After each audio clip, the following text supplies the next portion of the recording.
Roma Wine presents Suspense.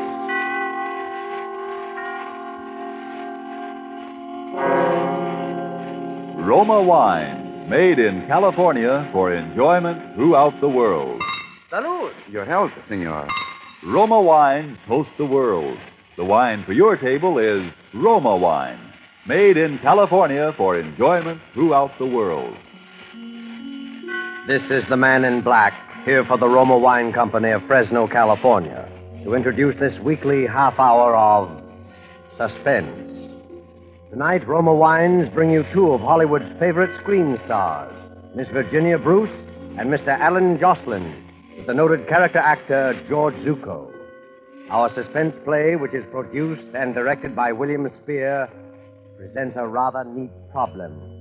That of a crime committed while no criminal was present.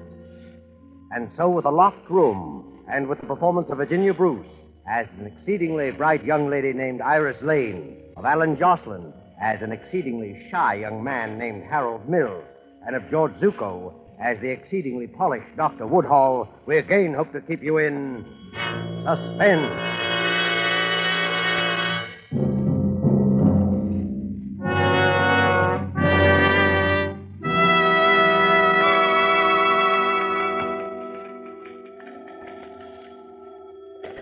Hello, Mr. Seaton's residence. Who's calling? No, Mr. Seaton is not in. No, there will not be any statement for the papers. Harold, will you get that? Hello, no, I can't tell you anything about it. Residence? No. No, there will be absolutely no statement. Here we go again. If you wish, only Hello, you're Mr. wasting Seaton's your residence. time. Look, I told Very you this well. morning there wouldn't be any statement for the Goodbye. newspapers. No, not tomorrow either. Dear. I'm sorry, I'm awfully busy right now. I said I was busy.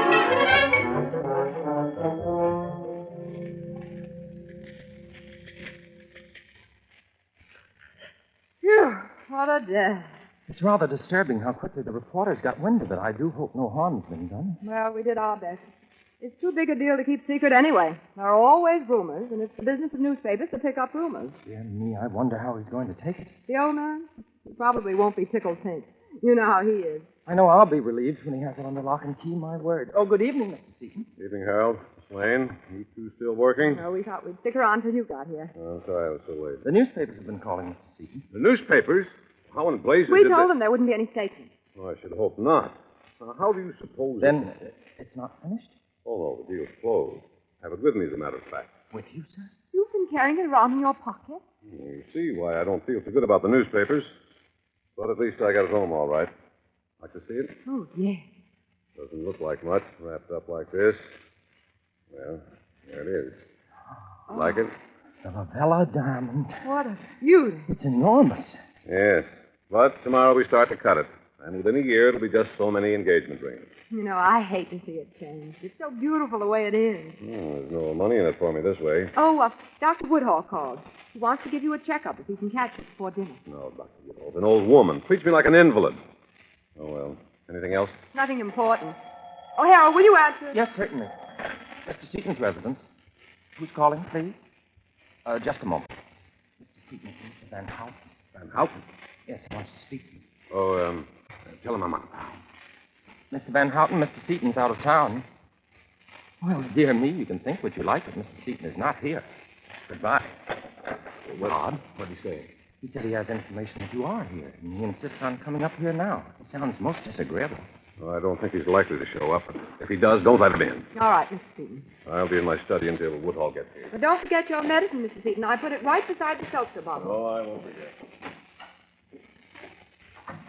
I hope Dr. Woodhall hurries. I'm dead. I'm sure you must be. Mr. Seaton seemed awfully proud of his new stone, didn't he? I thought he was cool as a cucumber. How would you feel if you just bought the biggest diamond in the world? Oh, the second biggest, I believe, Iris. Not that that's anything to belittle. What do you suppose he paid for it? I understand the price was something under $1 million, but he expects to get back over $1.5 million once it's cut and polished. Harold, putting that kind of money into a piece of stone. I know if I had $1 million, I'd never buy diamonds. Dear me, for that matter, neither would I. But for some people, diamonds take the place of other things. Power, love. What would you do if you had $1 million? I don't know. There are a lot of swell people I'd like to help out. Then I'd like to travel. Oh, there are lots of things. What would you do? You really want to know? Of course I do. I don't think I should say this, but if I had $1 million or even much less, I'd ask you to marry me. Why, Harold... No, please, I don't want you to say anything. You don't have to. I know I'm not the sort for you, really. I'm not like Dr. Woodhall, sure of myself. Well, it's not that, Harold. Honestly, it's just that you never said anything before. You never even... What was that? It sounded as if it came from the study. Mr. Seaton? Mr. Seaton, is anything wrong? He doesn't answer. Mr. Seaton! The door's locked. Yes, have you your key, Iris? Right here. Mr. Seaton! Mr. Seaton? Why, where is he? There he is on the floor. What's happened to him? Is he sick? Wait, I'll see. Oh, goodness. Put him on the No, couch. just a minute, Iris. I don't think you'd better look. He's badly injured. Injured, but how? It's his head. Get a doctor, will you? A doctor? Someone's tried to kill him. Hurry. To kill him? All right. Try Dr. Woodall. Maybe he has it left. I will. Operator, get me granite, 69700. Well, good evening, Iris. Oh, Dr. Woodhall. Never mind, operator. Come on, doctor. I was just calling you. Is something wrong? Mr. Seaton, he's hurt. Someone tried to... Harold, Dr. Woodhall was just coming in. Oh, my goodness. I'm so glad you're here, Doctor. What's the matter with Seaton? I think someone tried to kill him. It's his head. You can see the blood. I found this under him. What's that? There seems to be a piece of broom handle filled with lead. Evidently, he was struck with it. Concussion. Nasty. Still some pulse. I just had him in my bag. Here you are. And you'd better call the police. The police? Certainly. This is attempted murder. Oh, dear. Good evening. Did I hear somebody say murder? Who are you? My name is Van Houten. I telephoned a little while ago. How did you get in? Well, I rang, no one answered, so I walked in. I wish to speak with Mr. Seaton, but I see that perhaps I'm a little too late, eh? Perhaps you knew you'd be a little too late, Mr. Van Houten. Harold, I think we'd better leave that to the police. Will you call them? I can't figure out how it happened. Harold, you and I have been outside that door all day. I know there wasn't anyone in this room. Iris, it must have been the windows. What do you mean the windows? No one could climb. You see, look, there's a ladder still there. And it took us some time to open the door. There is a ladder. Oh, yes, a very convenient ladder. Don't you see? It still couldn't have happened. What do you mean? Someone came through the window, hit Mr. Seaton, and escaped the same way. But it couldn't have happened that way. Look, the windows are locked. Both of them on the inside. And Harold and I were outside the only The door. windows are locked? Dear me. That means Mr. Seaton was alone. Alone in a locked room.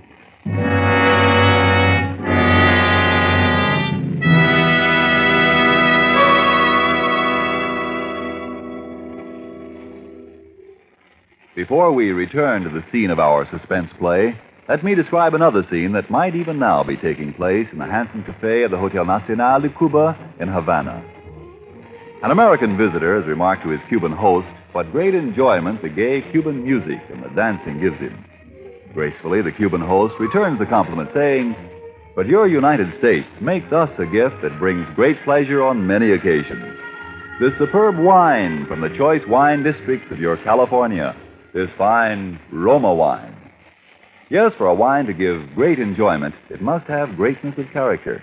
And it's this that has spread the fame of Roma wines to other lands.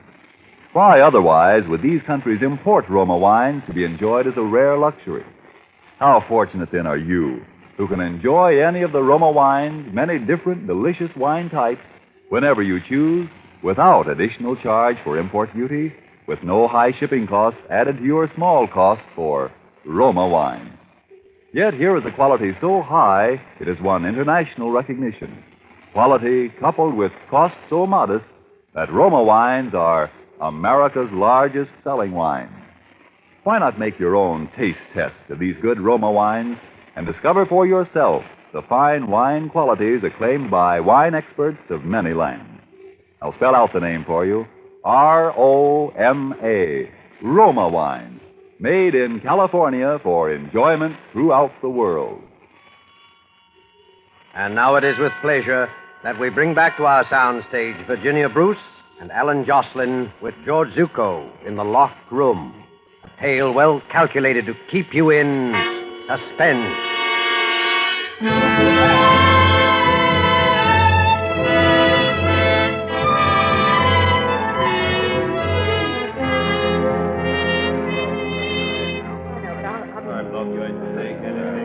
All right, folks. Are you all here? There's Miss Iris Lane, Yes? Dr. Charles Woodhull, Yes? Harold Mills, and Mr. Alex Van Houten. No. Now let's get down to business. We know some of the facts, but not enough of them. We know that you four were the only people in the house when Mr. Seaton was robbed, outside of the cook, and she was in the kitchen. We know Seaton had the diamond on him when he went into the study, and that someone lifted it before we got here. We haven't located the diamond yet, but we will. Now, this business of the windows being locked, somebody here knows who locked them. One of you hasn't come clean, or all of you. It's easy to see what you're thinking, Captain Hadley. As we tell it, it looks as though Harold and I did the job. But we didn't, that's all. That's all. The only door locked and watched before and after, windows locked before and after, no one hidden in the room before or after, and I don't believe in ghosts, so the thing's impossible. Now, which one of you locked those windows? Mr. Mills? Well, really, dear me, officer, why would I do the one thing to make it look as if Iris and I had committed this crime? Yes, Harold got something there. If the windows hadn't been locked, you'd know someone from outside did it. Look, I'm trying to be patient with you people, but if Mr. Seaton doesn't die, which he hasn't yet, he'll tell us who did it. So I advise you to come clean now. Dr. Woodhull? Yes, officer? You and our friend, Mr. Van Houten here, were, as the young lady puts it, outside when it happened. Maybe you managed to lock the windows afterwards. How could he? He was too busy helping Mr. Seaton to get anywhere near the windows. And neither did Mr. Van Houten, I'd swear to that. Well, thank you, dear lady. I did not expect such a kindness. Pardon, Captain. Well, Barton? Nurse has to tell you that Seaton's come to. He's talking. Talking? Mm-hmm. Is he out of his head, or does he make sense? She says you can ask him some questions if you don't tax him too much. Well, now we'll get someplace. I think all of you had better come with me. There's the captain, miss. We'll try not to upset him too much, nurse.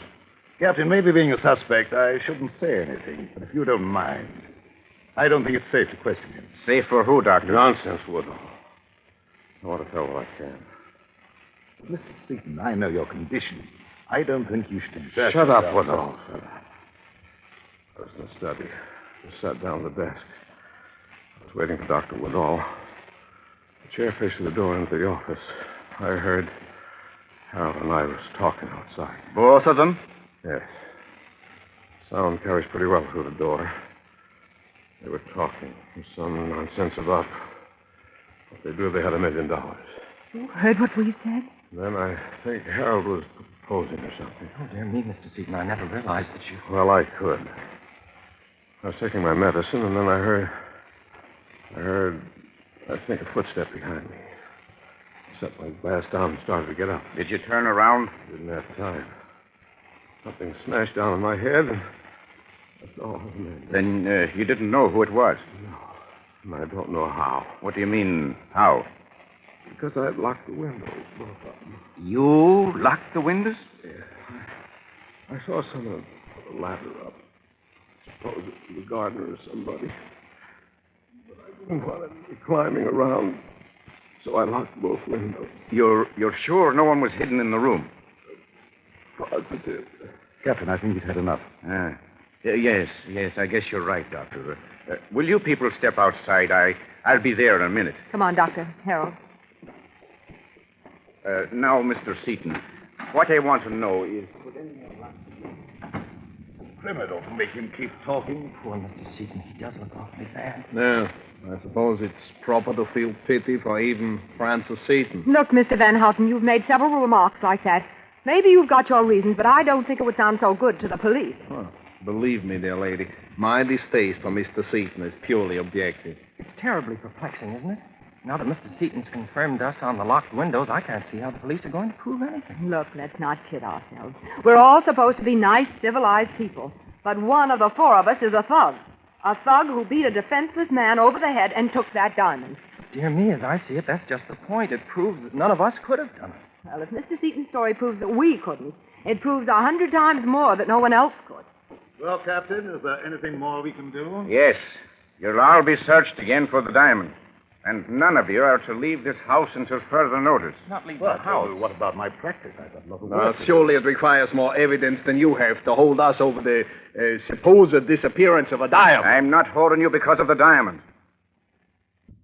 I'm holding you on suspicion of murder. Mr. Seaton is dead.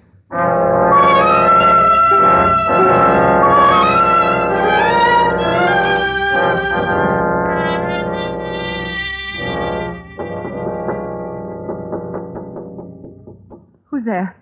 Can I come in, Iris? Oh, Dr. Woodhall, what do you want? I'll only be a minute. Well, all right.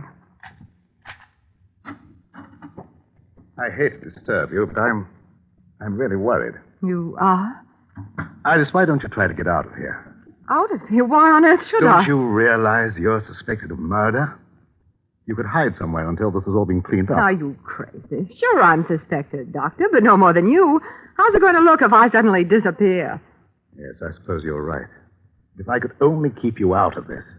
I'm so worried I don't think straight. You have a cigarette, Iris? Yes, look in that box on the table.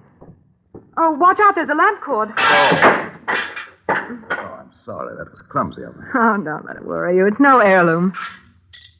What's that? What? Iris, look. Where did you get that? The diamond.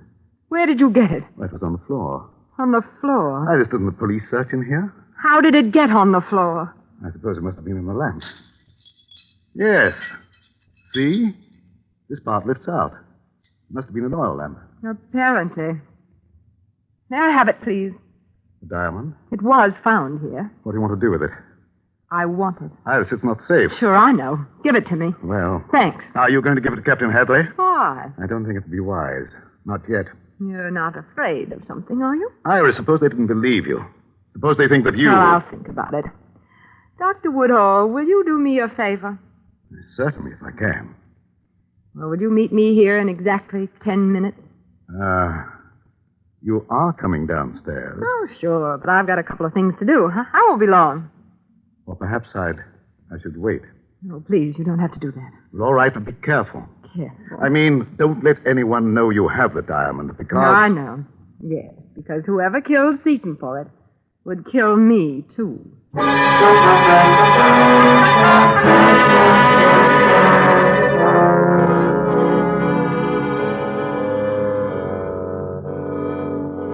know it will be soon. Tonight. It has to be. What?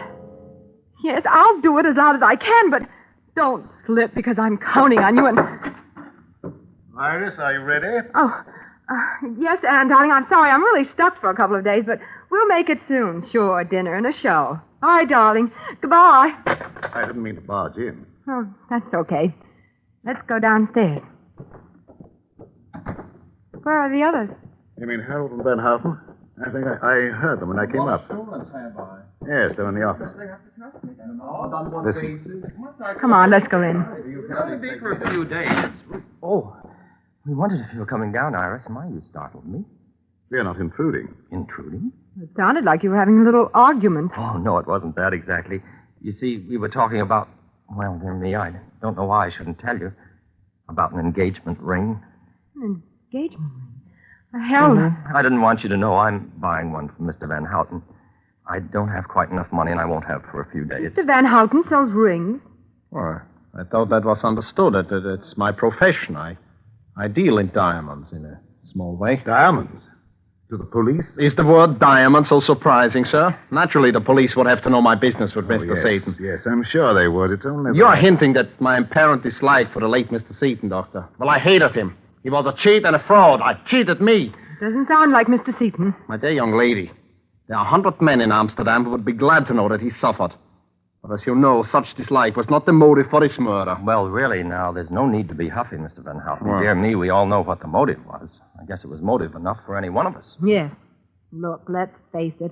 One of us killed Seaton, that's true, but 3 of us didn't. And yet we're all suspected. I think if the 4 of us let down our hair, maybe we can figure this thing out. Iris, I think that sounds very reasonable. If Iris needs advice or help... Maybe I do with that. I've found the diamond. Dear me, found it. You Found it where? In my room. Dr. Woodhall accidentally knocked over a lamp. It was inside. And where is it now? I brought it with me. It's here in my purse. Then the police do not know, huh? So here I am, stuck with this thing, and I don't know what to do about it. Oh, dear. Iris, I'm really ashamed. I don't know how to tell you. Ashamed of what? Well, I couldn't tell the police. At least I thought I shouldn't. You see, Mr. Seaton told me in confidence. But now that we've agreed to be frank and honest... What are you driving at? I don't know why Mr. Seaton was killed. Maybe none of us will ever know that. But it wasn't because of the diamond. I knew that all along. You see, that isn't the real diamond at all. What? Preposterous. You expect us to believe that? Miss Lane, let me see that diamond, please. Sure, you're the expert in the crowd. Take a look. But I'll hold on to it, though. I don't care what Mr. Van Houten says. Mr. Seaton told me it was a replica he brought home. I don't know why. This is ridiculous. Why would anyone want to plant a false diamond in Iris's room? What about it, Mr. Van Houten? It's incredible. What? Well, even without my glass, I can see that this is false. There are no planes of cleavage. A very shoddy piece of work. Phony? I don't get it. Why was he killed then? Well, you see how I've been racking my brains. Here, Mr. Van Houten, maybe we'd better put it in the safe. I might as well keep it. You'll have to give it to the captain anyway. Yes, I suppose we'd better tell him. Dear me, he'll be terribly distressed, I'm afraid. No, I hate to admit it, but this is beginning to get me down, Harold. I feel jumpy and sort of sick. Oh, it's probably my fault. I should have told you. Not just about the diamond. Everything. The locked windows. The way he looked before he died. Iris, do you feel bad? You look as if you I'm might... sorry. I hate to be so silly. I do feel sort of shaky. Maybe if I lie down. Would you help me into the study? Here, Iris, let me open the door, please, Doctor. On the couch, Iris? Yes, please. I'll lie down right here. Oh, Dr. Woodhall, do you have something that I could take for this headache? I feel really sick. Why, yes, if you think you need it. Is there a glass? I have something here. Well, here's a glass, Doctor. This is a mild sedative, Iris. Now a little water? Here, Doctor. Here's the seltzer bottle. Oh, that'll do it. Now drink this down, Iris. Set it right there. I'll drink it. I just want to close my eyes for a minute. And will you switch out the lights when you go out? And maybe you should lock the door. Yes, of course. We'll call you for dinner.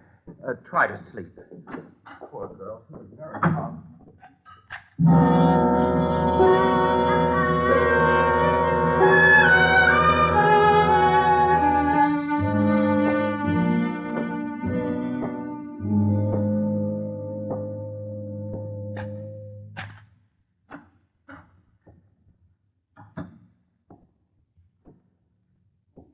Who is it? Oh, so you are awake, eh? Van Houten. Where's the diamond? Diamond. Give it to me. Well, But you said it was false. we are not so easily fooled. We know what goes on. We? Who do you mean? Never mind. Give me the diamond. And if I don't? You know what will happen if you don't. Hey, who's there? What are you doing? Van Houten, what is it? What's happened? Who is it? Turn on the lights. Harold. Well, I seem to have arrived just in time. Harold, you hit him. No, he's only knocked out. How are you feeling? Much better. Oh, you didn't take your medicine. No, I didn't. Oh, dear me. I was afraid you were too smart for that. Iris, I think you and I should have a serious talk. You don't mind if I lock the door? Oh, would it make any difference if Very I did? little, I admit. Now, Iris, just how much do you know? About what? Oh, come. There's no need for you to be reticent. I shall have to kill you in any case. Oh, but you can't do that. And who will stop me? Dr. Woodhall? No, Iris. He'll be very busy for a little while. The cook has become quite ill. You poisoned her. No, it's nothing much. She'll recover. Tell me just how much do you know? I know about the seltzer bottle. That's how you knocked out Seaton. Oh, that's very good. You're so clever. Dear me, if I had more time, I'd be inclined not to kill you, but it's late, and I sailed with the diamond at midnight. I'm signed on as a steward on a freighter bound for Argentina. So you see, it's really time that makes this unpleasantness necessary. You know, Harold, they'll find me before midnight. Ah, but they will find with you Mr. Van Houten. Poor Van Houten. He'll be very confused. You know, I actually persuaded him that you and Dr. Woodhall were the culprits. That's why he came here to get the diamond. And now you're going to frame him with my murder. You're a pretty smart boy, aren't you? Oh, Harold? thank you, my dear. They'll probably suspect me, too, after they find out I've gone. Tell me, how did you guess about the seltzer bottle? The condemned woman ate a hearty breakfast. Okay, I'll talk. Well, I knew it must have been the seltzer bottle when I realized it was one of those kind you fill yourself with a capsule to make the bubbles. But what did you put in it? A concoction known as a Mickey Finn. But it felt so much like a blow on the head that even Seaton confirmed my little story. I knew whoever did it would try the same thing on me to get the diamond. You were the one who got me the seltzer for my medicine tonight. I suppose you saw it coming. Your little trap? Yes, I'm afraid I did. Dear me, we're just too smart for each other, aren't we? And you hit Seaton over the head when I was phoning for a doctor, just to make it look good, right? Yes, of course. Oh, I wish Seaton hadn't locked those windows. Maybe you think I don't. Well, Iris, Well, I really hate to do this, Iris. Look, Iris, I'll give you a choice. choice of what? I have here a fairly efficient gun, but it's noisy and it's messy, too. I don't like to use it. But if I have to... What else? Or you could drink what I put for you in the glass from the seltzer bottle. It would be much easier for you. It's practically tasteless. After you drink it, you won't mind what else is necessary. Well, I suppose... Yes, that's right. Pick it up. Now, drink it. Quickly. All right. Here goes. Why, you...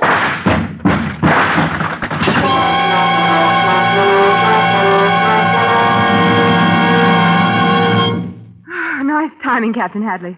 The glass wasn't a bad signal. It was nice timing on your part, Miss Lane, throwing yourself on the floor. You hadn't figured on the gun. No, I hadn't.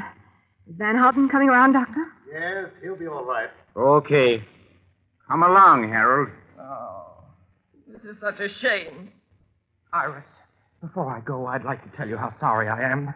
Sorry? Yes, about that proposal. Even if it was an alibi, I almost meant it. Dear me, it looks now as though I shall never marry. Yes.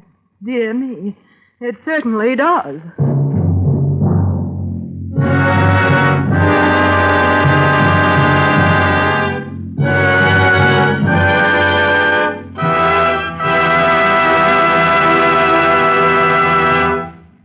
And so closes The Locked Room, starring Virginia Bruce and Alan Jocelyn with George Zucco. Tonight's tale of Suspense.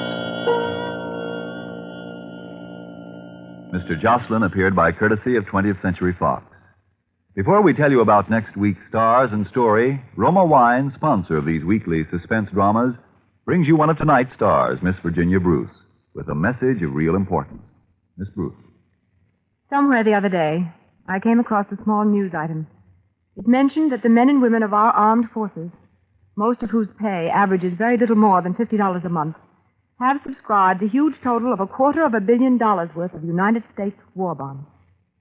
Ladies and gentlemen, if you need a testimonial to the worth of subscribing to the Fourth War Loan, which is now on, I think this news item supplies it. If the men and women who are fighting this war have that kind of faith in the future of our country, how can we have less? This is the time when our armed forces are making ready for the final extra effort, which will bring us victory. They need your extra support from extra purchases of war bonds. For the Fourth War Loan, one extra $100 war bond, please. Next Thursday, same time, Roma Wines will bring you two distinguished actresses, Miss Ida Lupino and Miss Agnes Moorehead. Don't forget, then, next Thursday, for Ida Lupino and Agnes Moorehead in Suspense. Presented by Roma Wine, ROMA, made in California for enjoyment throughout the world.